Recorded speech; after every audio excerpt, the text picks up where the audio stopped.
a lot of people, more on BookTok than BookTube, but obviously a lot of BookTok is now coming over onto BookTube. And if you want to discuss a book, if you want to discuss spoilers, go ahead, but put a warning on it.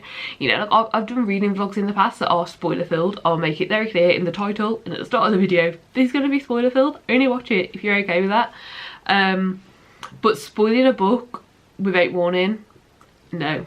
Like I was literally watching a reading vlog this morning, and it's someone I haven't subscribed to because they do tend to spoil books. And literally I was just halfway through reading and just said what was happening in the book out loud. I was like, that's halfway through the book. Like, no, you can't do that. Yeah, I don't like it. I think spoilers should be there and available to search for if you want to. For instance, like sometimes, alright, so the website does the dog die. Is the dog in the book? Is the pet in the book? Yes, I want to know that. I think that needs to be done in either a very good way or not done. So stuff like that, it should be there to find if you want to find it. I don't like getting spoiled unnecessarily. Like some books I just won't read. Like I will completely lose interest in them. For instance, Comfort Move Apples is a book I'm really interested in. Still really want to read, but I've had the main twist spoiled for me. Someone just said it randomly in a video. And because of that, it's, you know, very low priority.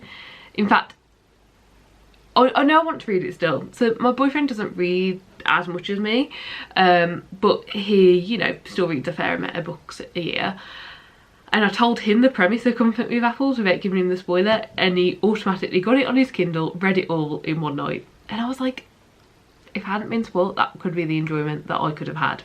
But instead I'm like waiting for a time where I'm not still salty about it, I guess, to actually like buy it and read it. So yeah, spoilers are bad.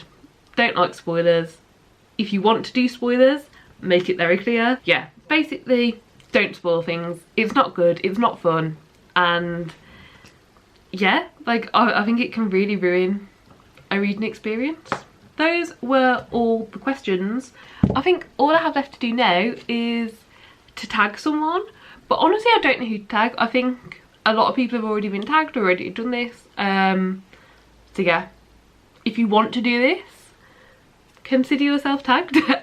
Yeah, if you enjoy making these videos, if you enjoyed this tag, go do it.